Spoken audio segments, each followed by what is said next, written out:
One of Australia's most respected interior decorators and stylists, Simone Haag is known for her warm, layered interiors and a signature ability to blend vintage treasures with contemporary design. Simone brings a deeply personal, storytelling approach to every space she creates. With over a decade of experience and a strong presence in the Melbourne design community and beyond, she has become a true tastemaker, curating spaces that are as meaningful as they are beautiful. Simone has an interesting and varied series of experiences behind her, further enhancing her creative journey, her inspirations, and the endearing approach behind her unique design philosophy. Simone, welcome to Her Design, Her Story.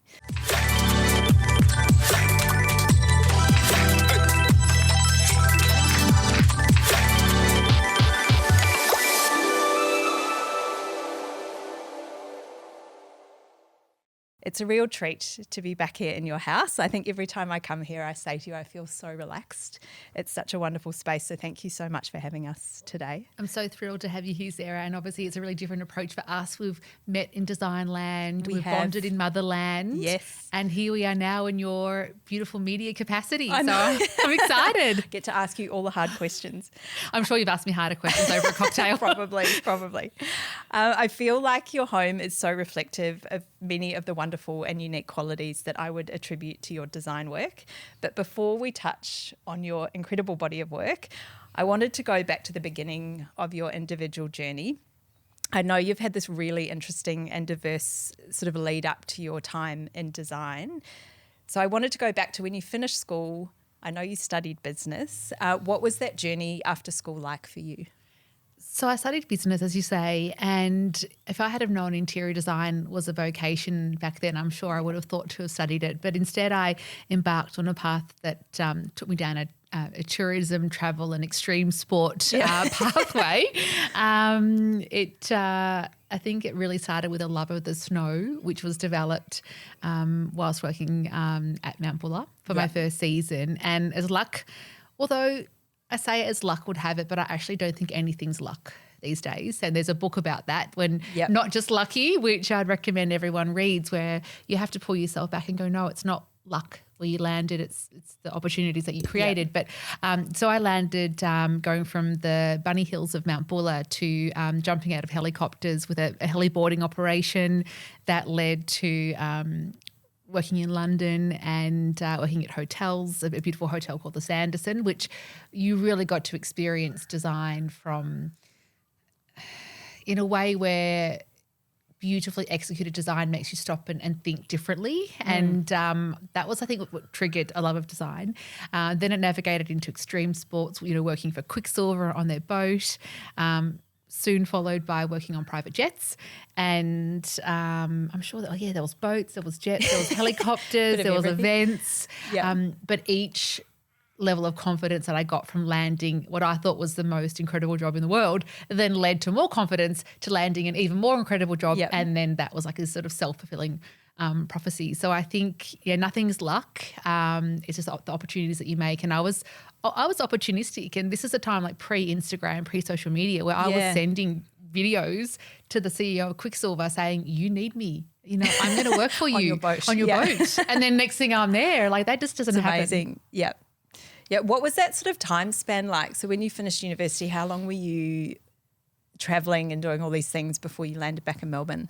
Definitely 6 to 7 years. Oh, wow. I would say. I really need to do a timeline. I feel like at some goes point in a blur. I really need to go back and actually look at the photos that are date stamped, the photos printed on the front, and try and figure out the timing. And I guess when I came back to Melbourne working on the private jets, I then met my now husband. Well, actually, no, I re-engaged with my now husband, Reese. But we had previously, I'm going to say, we hooked up earlier. 7 years passed. 7 years passed, and then we fell back together again. And working on private jets is incredible, but it also was a very transient lifestyle, and I'd led a very transient lifestyle. And after a few years of that, I'd flow on the royalty, I'd flow on the rock star. I could tick the box. And my next task for myself was to find a job, and I had a really tight framework around it. It was going to be either in Cremorne or Collingwood. I had to be able to wear Converse Cons to work, and I wanted to be in a creative or marketing. I love that. Yeah, so it was that was the criteria. Tight criteria. Yeah. Yep. And enter Hector Guthrie, of course, where we met, which was my first foray into the land of design. Yeah, well, I was going to touch on that. So I obviously had the pleasure of working with you for quite a few years actually at Hector Guthrie.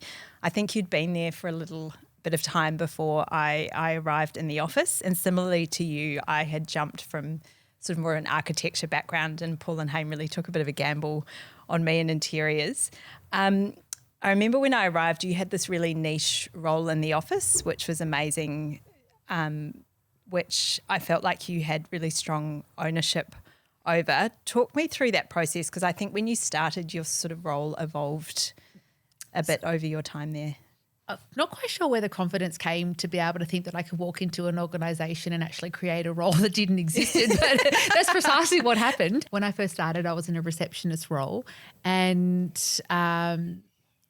there were some unconventional elements to the job, as in it was a 3-story building. Yeah. The reception phone was on the top level. The front door was on the bottom. Yeah. The directors that you were assisting were somewhere in the middle. I got my steps up for the I know, it was good. Yeah. It was very good for that. Yeah. And I realised that there were lots of things that I could bring to the role where I wasn't distracted by design. I could see how things could be finessed from a client services journey perspective. I think social media was starting. There was soon to be a rebrand within the organisation. And I think I was just a bit of a yes lady, and everything that needed to be done, I would say yes and I'd figure it out later. And so quite quickly I was able to palm off the receptionist role to Rhiannon, or from Or Design, Or Maid, who is also a very good friend of ours. So she was a little bit junior to me, and I was then able to sort of lose the shackles of the phone ringing and the doorbell ringing and having to make cups of coffee for meetings, and then really start to sink my teeth into the role. But I think you're right. I carved out this role that seemed to be doing all the things that I wanted to do, but none of the things that I didn't feel I was equipped in doing. So I didn't have to be documenting or designing, but I could be sourcing fabrics and objects. I didn't have to be answering the phone or the doorbell, but I could be meeting new clients, guiding them up to their meetings and helping present. And very quite quickly I found myself in a role of quasi-seniority. It's a hard word to say. I felt like I was quite senior and quite a trusted member of the team. And I think a really key facet to every project we were working on, there was that sort of, I thought it was great. We kind of all could collaborate in the office, but there was that sense of that styling aspect, and the marketing and things were obviously a really key component to a lot of the work we were doing. Yeah, it was. You're absolutely right. I could do the fun things, the styling, the garnish on top of everyone's beautiful design, and then take it through to the press, style up the photo shoot, get it on the website, help. Just that, all the fun parts of the journey for me, without any of the construction elements that weren't my area of expertise. So it definitely shaped the role. All the good documentation. I remember being really impressed at the time by your sense of growth and development. I know we've touched on this before. I think I remember thinking, I've got this amazing job. I'm just, doing what I'm doing. But I remember being really impressed by your ability to think ahead, and you were always looking for what was next and how to develop your skill set further, or further sort of cultivate your interests. What was the process like for you in deciding to then move out on your own and start your own business? I guess to go back a step with the organisation, I think, and also being a business owner now, you simply don't, as much as you think you want to be able to cultivate your staff, the development of your team, there are so many things to do on a daily basis, plus being in motherhood and constructing a house and trying to run a business and various media commitments, that I really think it's one of those things. And I was talking to someone on a recent media day, and she said, it's not your job to cultivate their role. It's their job. I thought, actually, there's something to be said in that everyone has the ability to shape their role and shape their future. You just have to have the confidence to be able to put your hand up and ask, or not even ask, just do it. Yeah. And that was because that wasn't being offered to me on a platter. It wasn't something where they said, look, Simone, we want to develop you further. What can we do? I was like, I want a laptop. I want to be able to put together presentations in my own time for you. I want to be able to research things. Can I go on this trip to Sydney with you? I'd like to meet, Neil Whittaker at the time, who was the editor of of bell. So it really was a matter of putting yourself in the hot seat, because if you don't, no one else is going to pop you in there and, tuck you in and put your seatbelt on and, Sadly not. You really have to drive, pardon the pun, but you have to drive that development on your own. So you have to have that intrinsic motivation to want to progress. And I don't think any employee or any staff member can sit there and go, well, I'm not being adequately I'm not having adequate development opportunities. They all exist. You just have to pave the path yourself. Yeah. No, I always thought that was really impressive. And I think, as you touched on before, social media was starting. I know you had involvement with the design files as well, which was really exciting. Yeah. And there was sort of that new element to the online presence, which was changing a lot at the time. There was. And that brings up a really interesting point where at the time we were trying to navigate a profile that was, I guess I was building – or it was sort of building for me. That the house at the time had some press that had been in Sunday Life and design files, and so this profile was building, and I was having a profile within an organisation that had a profile, and I think now it's quite acceptable, but at the time it was like this undercurrent that I couldn't control. Yeah. And it was happening with or without me.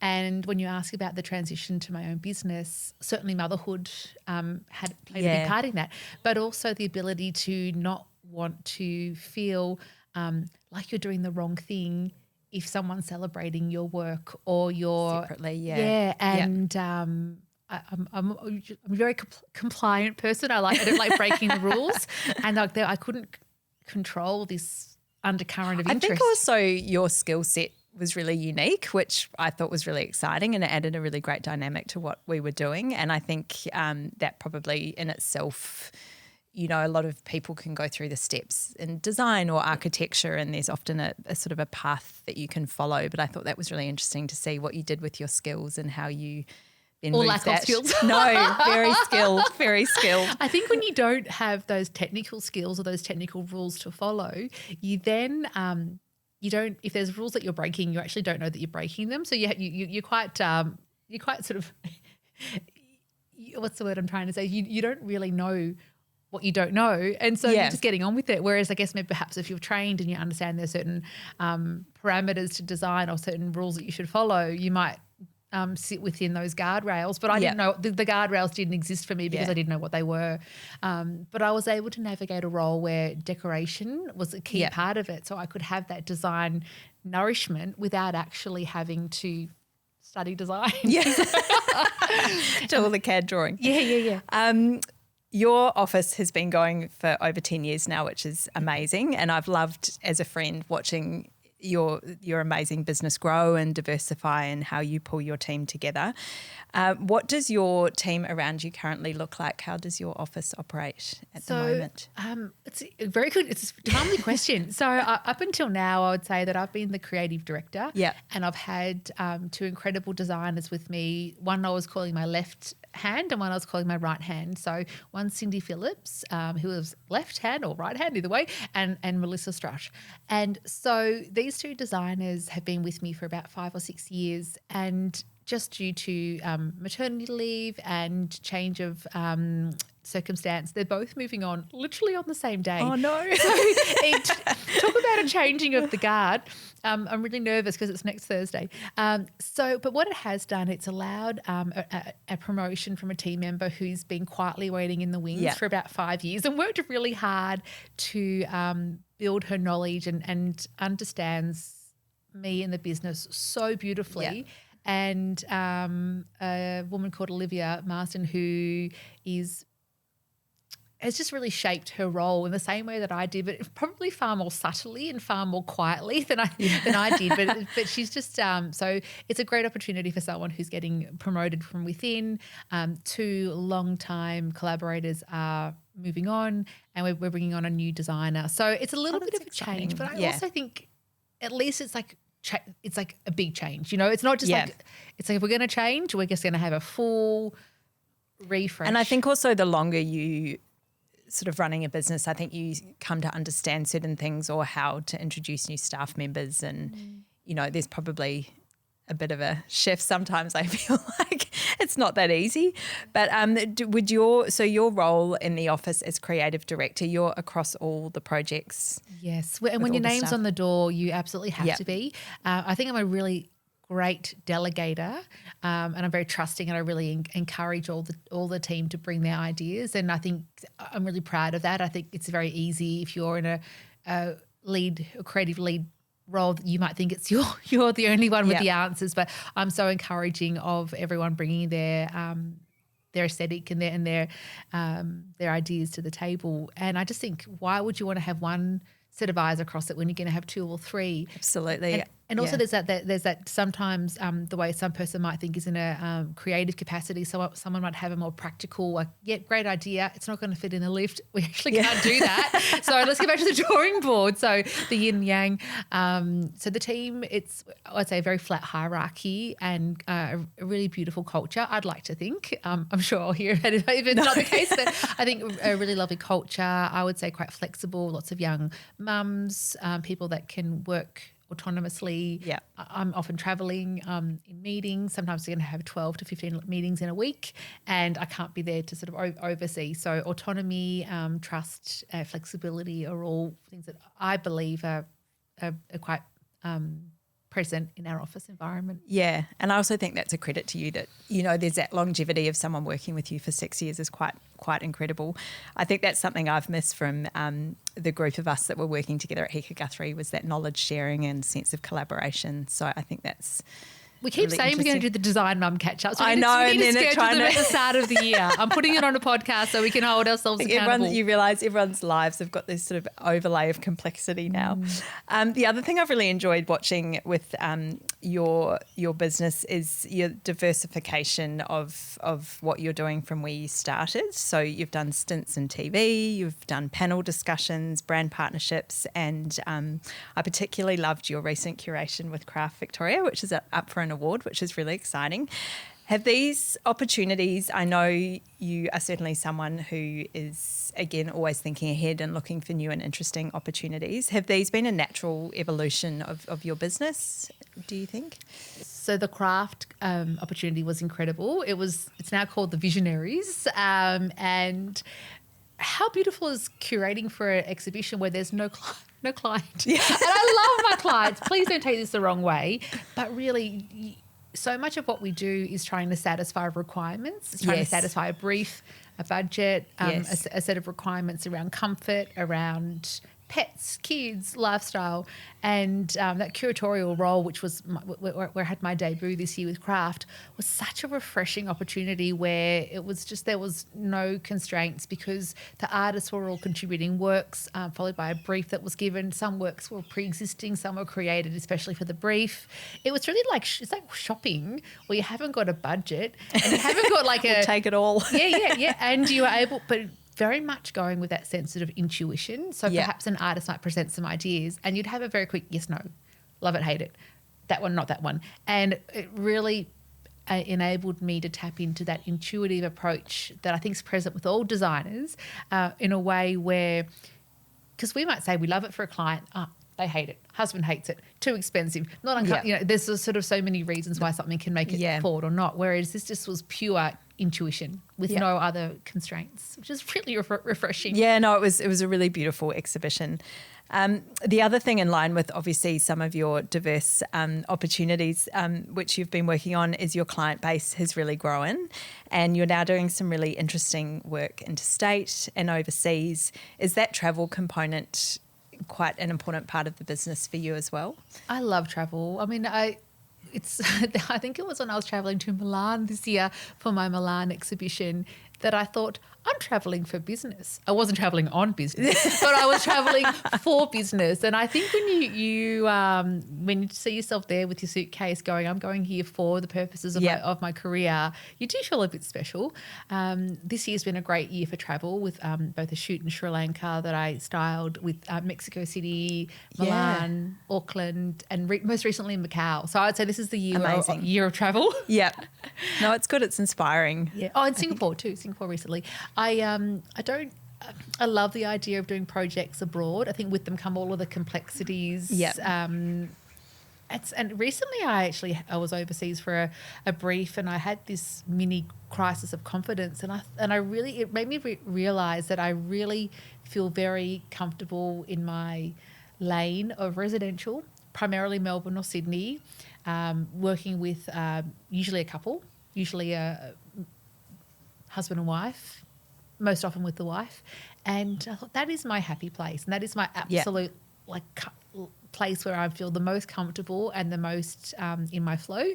But I was overseas recently, and I did have that moment of, I'm not quite sure this is me. How have I landed here? What am I doing? Because it's like you're scared of the thing that you want the most. You finally get there and then you think, hang on, did I really want this? Sometimes that can be quite good though, because I think,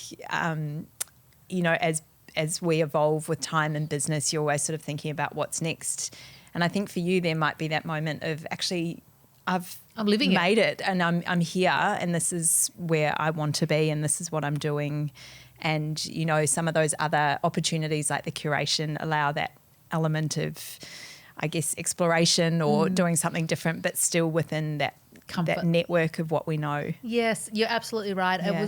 It was just so, it was illuminating to me when I was there, how it was so clear to me what I wanted to be doing, and it was great. It was not the easiest way to figure out that what is and isn't for you as a brief, but it did really make me feel very comfortable in what I'm doing now. And so it was, sometimes you have to go around the roundabout a few times to do the U-turn and end up right back where you've come from. Moment and that's of reflection. Okay too. Yeah.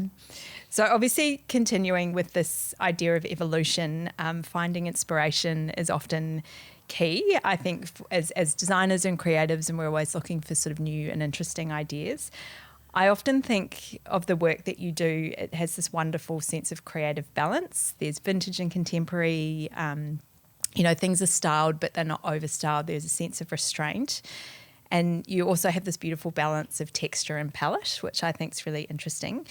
Is this idea of balance something that's quite intentional, or is it sort of a natural evolution of your design eye?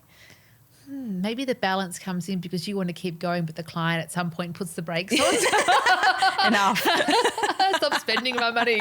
So maybe I could keep going on and on and on is the truth of it.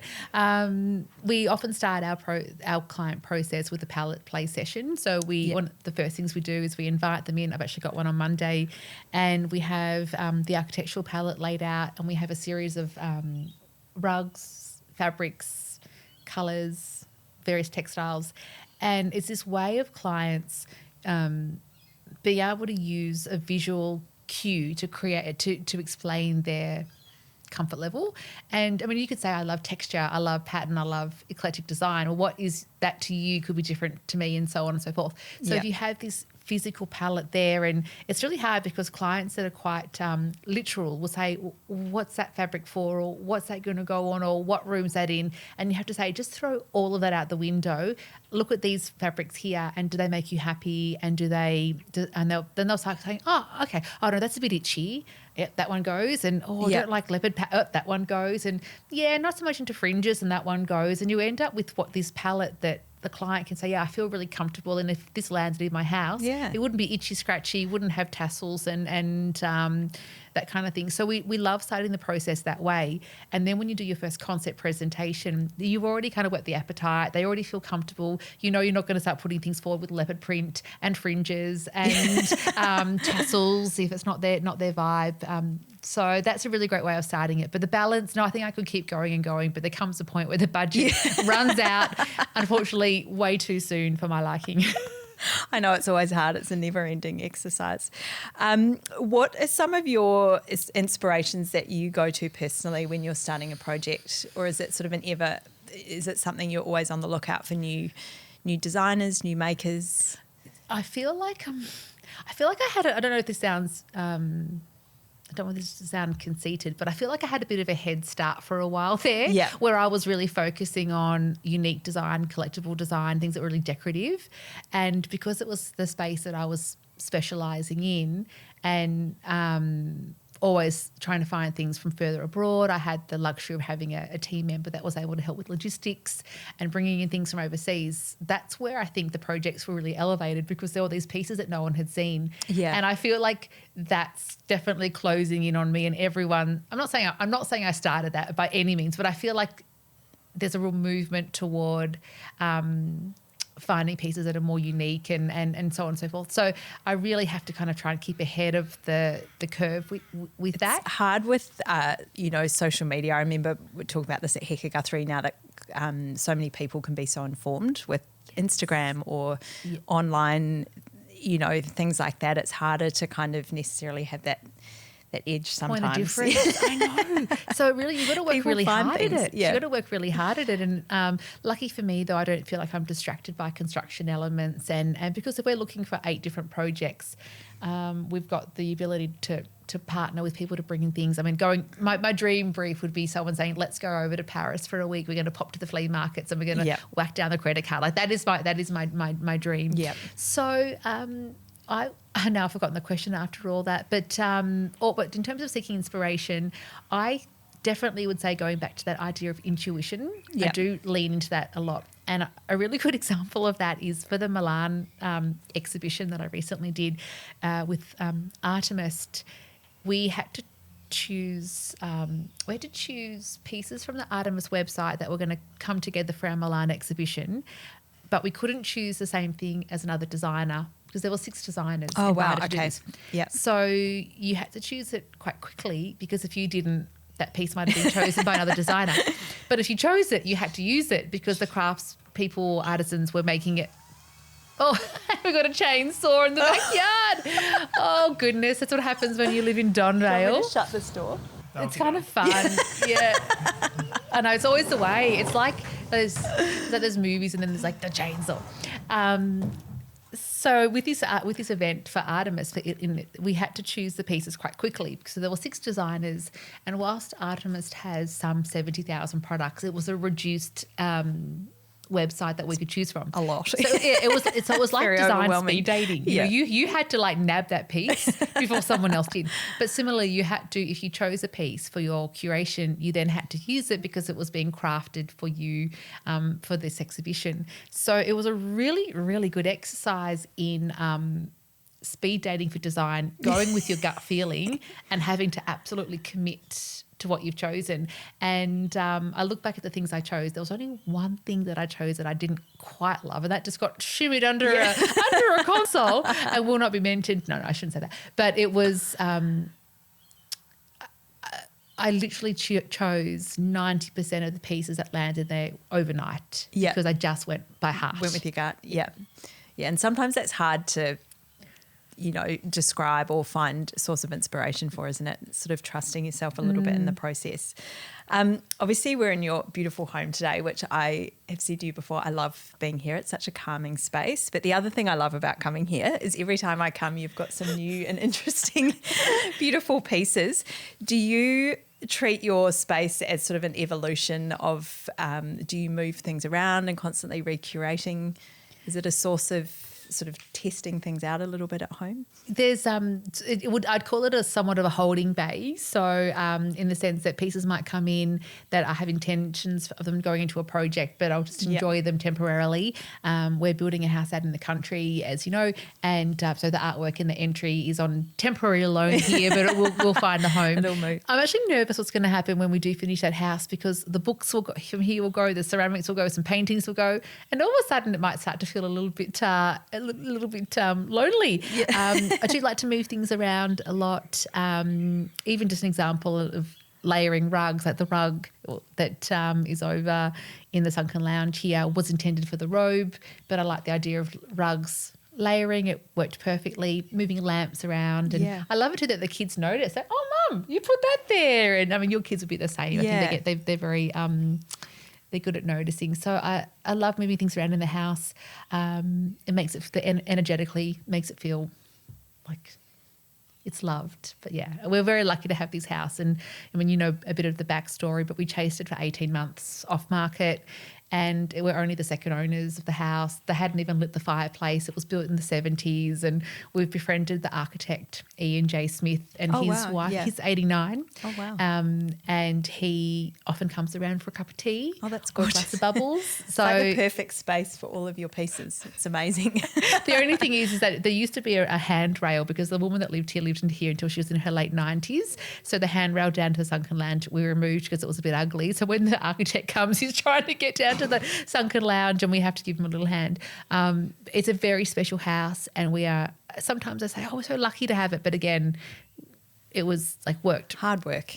Really hard. And I know manifestation's a little bit of a buzzword, but we manifested the absolute bejesus out of this opportunity, and to the point where we would do hot laps looking at it. And my husband noticed when they'd the grown up children had started to gurney the driveway, and he's like, it's happening. It's on. It's our time. Yeah. It just feels like such a natural space for you. And interestingly, someone was saying earlier today that was at the house that whilst we have been respectful to the architecture has allowed like what I do to really shine, and it's this really lovely partnership between architecture and decoration merging in a way that feels really natural. And I think the kids are proud of the house, and you can see when other kids come over and like, oh my God, you've got a garden inside your house. Yeah. Like, it's just, we're really proud of the space that we've created. Oh, no, it's beautiful. Talking about your kids, obviously in line with your design business, you have a very busy and involved life outside work. I know we both had 3 girls and we went on maternity leave at a similar time. And I often find as creatives, particularly running your own business, that boundary of home life and work life can be a bit of a blur and a bit of a jumble. You and your husband, Reese, both work really hard in sort of similar industries. What does the structure of life alongside work look like for you? Or is it a bit like me where I sort of wing it a bit? No. Oh, 100%. I started working when I was on, when I had resigned from Hector Guthrie. I was on maternity leave. Goldie was 11 years old, and I honestly haven't stopped since, and you'd be the same. So I'm really proud of how resilient the kids are. I definitely am not the mum that's always there at pickup, but hopefully I can show up in other ways. I think they're really confident and they're creative. Even my daughter Clover was reading a poem that she wrote the other day that brought me to tears with her beautiful metaphor of a woman that was flowing, and a beautiful poem of a woman who was free-flowing in her ideas, and a man who was like a rock. And I was like, that sounds like my husband and I. Perfect. So they're very perceptive, actually. Sometimes it's quite disconcerting. At least I'm the flowing river, not the rock. Yeah. My daughter Goldie sings. And so I think their creativity comes out through vocally, through poetry. And we don't have a TV at the house. They don't have devices. I'm trying really hard to kind of keep them off social media for as long as I possibly can. And I just hope that they're robust little kids and enjoy the outdoors. We live right next to a forest, and I'm happiest if they go out there on the BMX, Absolutely. down there. I'm really proud of the way that they've learnt I think my role in design and in the media space, and they've really learnt, I think, really beautiful skills in how to interact with adults and how to interact. And my daughter Clover was hosting something at assembly the other day, and about 3 teachers walked up and said, wow, she's going to be a journalist or a podcaster or something, because she had the microphone and she knew what she was doing. Yeah. So I know that I work really hard, and I know that I'm not always the one at pick up, and I know that I'm usually got one eye on my phone and I'm talking to them, and sometimes I'm talking and messaging and then my voice trails off because I've gone into like work mode, and they're like, Mum, what were you saying there? I know. A lot of my weekends are involved catching up on emails, sitting over here working on concepts. So I wish I could say I wish I could say that I could compartmentalize work and parenting, but they are so intertwined that I don't know where one starts. And sometimes I don't think it's a bad thing. I'm similar often at weekends, sometimes to accommodate certain clients as well. You'll have, weekend meetings and things like that. But the girls can kind of see as well, I think, with design, the immediate result of what you've done, which I think is lovely, because sometimes friends of mine who are more corporate, they might close a massive deal and they're like, well, my kids can't actually see that or feel that, whereas my kids love sometimes seeing like site photos or, meeting clients I'm working with, and I think there's a sense of actual Tangibility. which I think is quite special. It's a really good point that you make, because that is the great thing about our industry, is that we are creating, and that creativity leads to an outcome. It might take 2 years, but we get there.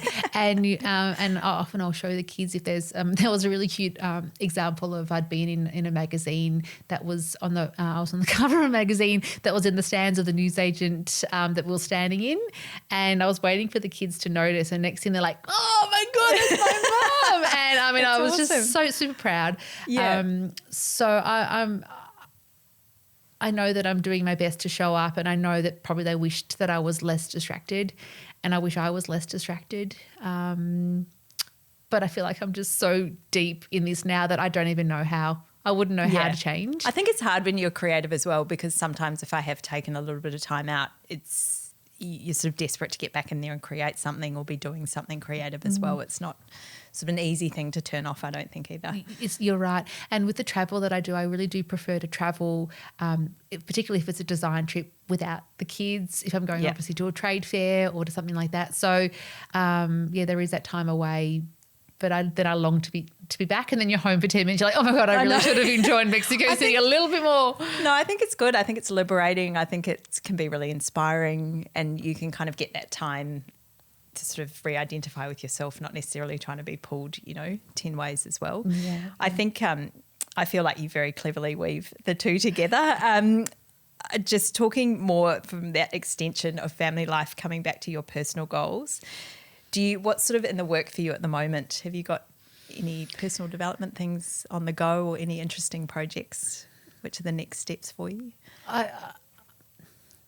The whole self-care movement I know is huge at the moment, but I think it's something that I can do to create that balance in the best way that I know how. So the forest, like I said, near us here, taking super early walks, and I found that to be quite meditative. But then I'm that psycho that's walking, and then I'm sending myself voice messages going, don't forget to do some, and then I'll walk through, and then I'll send a message, and I wear this weighted vest because that's what you're meant to do when you hit 45. And then so I'm sending voicemail messages to the team, and I'm puffing, saying, I'm really sorry, I'm sending you the message up the hill with the weighted vest. I'm trying to be relaxed. But we've got a sauna at home, so trying to prioritise sauna, walking, Pilates, weights. So just going that healthcare journey, that's a really big focus for me, hitting the mid-40s.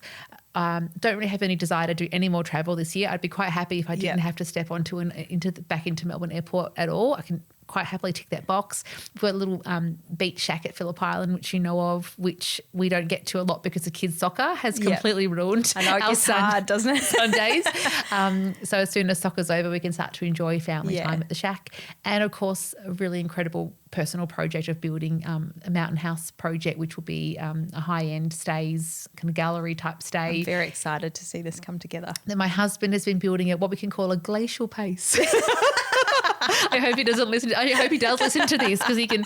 No, so with great skill and execution. No, that's funny. Before we wrap, Sim, I just wanted to ask you some quick fire questions to wrap up the interview. I'm really intrigued about this one. What's the first design related purchase that you remember making? It's funny because it's a rule that I really should follow, have followed myself, but I didn't. It's actually a chair that was designed by Patricia Urquiola. I think it's called I'm going to have to Google this, Alate chair or Alate chair. It's from Co-Edition. I'll have to Google it. You might be able to do it in the show notes. I don't know if you do show notes. And it's it was like that Mongolian beautiful fur chair when all things Scandinavian was the having a moment. And I got it from Format Furniture that is now in existence. Isn't in Format Furniture is no longer in existence, and when it arrived, I went to sit in it, and it was so uncomfortable that I nearly bounced out of it. And I was like, Christ, I really should have, this is my first at the time, like $3,000 chair, which was a huge investment. And it's as uncomfortable as fuck. But I still do that though. I'm too taken with the visual of something. Yes, absolutely. That's funny. Are there any items you're coveting at the moment? Yes. There's a table, again by Patricia Occhiola for a company called Cemento, and it's a beautiful dining table that has this molded ceramic, almost like ceramic bricks as the base and a ceramic top, and it's going to go in Valley, which is what our mountain house is going to be called. And I just think when people stay, you don't want to be worried about a glass of wine or a squeeze of lemon or a kid with a texture.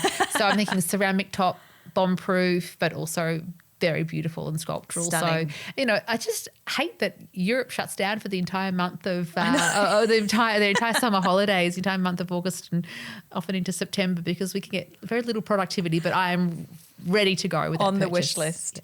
Any design faux pas you secretly love or love to hate? I have to have a little think about this one.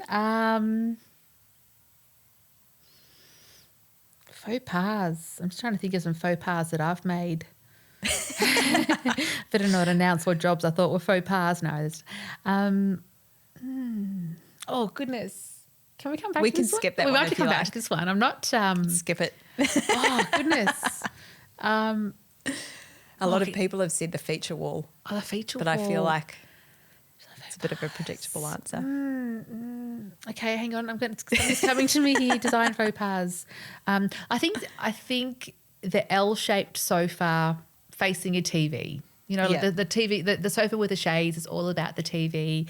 I get really inspired by seeing layouts of furniture where there's like a little curved sofa, then behind it is a grouping. Really unconventional furniture placement is... That's a good one, because that's often a brief for a living room, is this is where the TV's going, and that's often the sort of crux of what that Yes, design yeah, and I layout just becomes. think it's for someone who doesn't have a TV. I think there can be so much more interaction that can be had in furniture placement and layout. So yeah, faux pas is the big chunky L-shaped sectional facing the TV would be my answer. A favourite creative icon, living or legend? I will throw to Paul and Paul Hager and Hamish Guthrie. They were my mentors. I think they were your mentors. Yes. I think it's really lovely when your design mentors become admire your work and are quite open in acknowledging that they admire projects that you've done. I think you've made it when the person who you sought to for the most inspiration and guidance then looks back at you and says you're doing a good job. Yeah, absolutely. Yeah. Absolutely. The final question, if your star was a celebrity, who would it be? I think my role is actually to be the stunt double. Yeah.